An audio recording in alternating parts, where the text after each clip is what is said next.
ఓం శంకరాయ నమః. అందరికీ నమస్కారం అండి. సీతారామ ఛానల్కు అందరికీ స్వాగతము.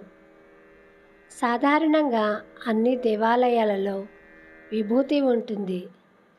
ఈరోజు విభూతికి ఉన్న విలువను గురించి తెలుసుకుందాము. ఒకప్పుడు పార్వతీదేవి విహారానికి వెడుతూ తను ధరించడానికి ఆభరణములు, ఐశ్వర్యమును అడిగింది. శివుడు కొద్దిగా విభూతి ఇచ్చి కుబేరుని వద్దకు వెళ్ళి అది ఇచ్చి కావలసినవి తీసుకోమన్నాడు. ఆవిడ కుబేరుని వద్దకు వెళ్ళి దానికి సరిపడా నగలు, బంగారము ఇవ్వమని అన్నది. విభూతిని త్రాసులో పెడితే నవనిధులకు అధిపతి అయిన కుబేరుని ఐశ్వర్యము అంతా పెట్టినా త్రాసు లేవలేదు.